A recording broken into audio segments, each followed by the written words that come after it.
सिमरन का मायका भी पास वाले गांव में ही था।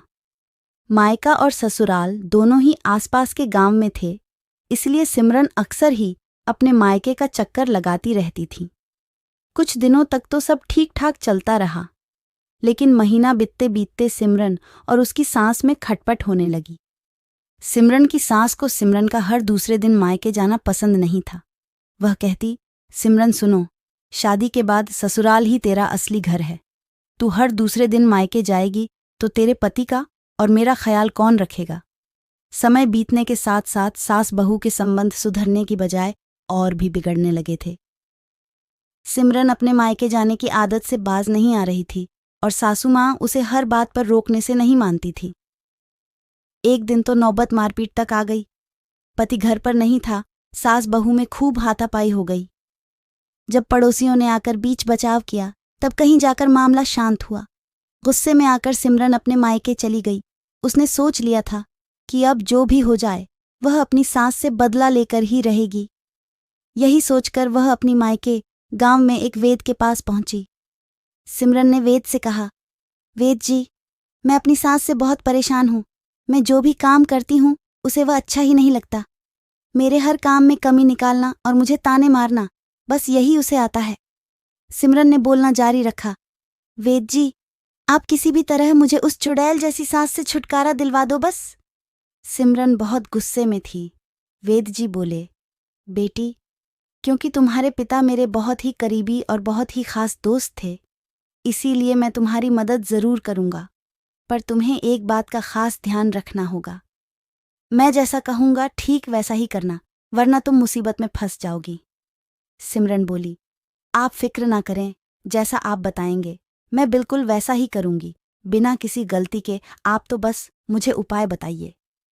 जल्दी से वेद जी अंदर गए और कुछ देर बाद जड़ी बूटियां का एक डिब्बा लेकर वापस आए और सिमरन के हाथ में वह डब्बा थमाते हुए बोले, सुन सिमरन, तू अपनी सास को खत्म करने के लिए किसी तेज जहर का इस्तेमाल नहीं कर सकती, क्योंकि उससे सारा शक तुम ही पर जाएगा और तुम पकड़ी जाओगी। यह डब्बा लो, इसके अंदर कुछ ऐसी जड़ी बूटियां हैं जो धीरे धीरे इंसान के अंदर जहर पैदा करती हैं और 7-8 महीने में उसकी मौत हो जाती है। वेद जी ने आगे बोला, अगर तुम हर रोज अपनी सास के लिए कुछ ना कुछ पकवान बनाकर और चुपके से ये जड़ी बूटी उसमें मिला दो तो तुम्हें मुसीबत से छुटकारा मिल जाएगा। लेकिन ध्यान रहे, इस दौरान तुम्हें अपनी सास से अच्छी तरह पेश आना है, उसकी हर बात को मानना है, ताकि मौत के बाद किसी का शक तुम पर न जाए। अब तुम अपने ससुराल में वापस जाओ और अच्छे से अच्छा व्यवहार कर। वेद जी ने अपनी बात पूरी कर दी। सिमरन खुशी खुशी अपने ससुराल लौट गई। सिमरन ने बिल्कुल वैसा ही किया जैसा वेद जी ने कहा था। अब वह अपनी सास की हर बात मानने लगी। रोज उनके लिए नए नए व्यंजन बनाते ना थकती थी। अब उसकी सास घर घर घूमकर सिमरन की ही तारीफ करती रहती थी। इधर सिमरन भी अपने अच्छे होने का नाटक करते करते सचमुच में ही बदलने लगी थी। उसे अपनी सास में अब अपनी माँ नजर आने लगी। घर का माहौल इतना शांत और इतना खुशनुमा हो चुका था कि पूरा परिवार सुख के साथ रहने लगा। अब सिमरन को अपने सास की मौत का डर सताने लगा। एक दिन वह बहाना बनाकर अपने मायके गई और सीधे वेद जी के पास पहुंची।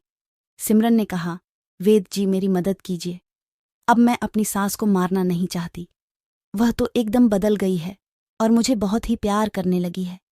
मैं भी उनमें अपनी सास नहीं बल्कि अपनी माँ को ही देखने लगी हूँ। यह बोलते बोलते सिमरन रोने लगी और सिमरन ने आगे कहा, कुछ भी करके उसे जहर की कोई काट मुझे दीजिए, जिससे कि वह जहर का असर खत्म हो जाए और मेरी सास की मौत ना हो। वेद जी बोले, बेटी, चिंता की कोई बात नहीं है। दरअसल मैं तुम्हें कभी जहर दिया ही नहीं था।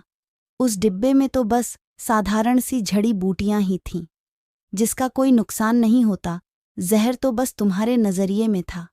लेकिन मैं खुश हूं कि तुमने अपनी सास की सेवा की और उन्हें जो प्यार दिया उससे वह जहर खत्म हो गया। सिमरन खुशी से झूमने लगी और वापस अपने परिवार के साथ बहुत ही खुशहाली से रहने लगी।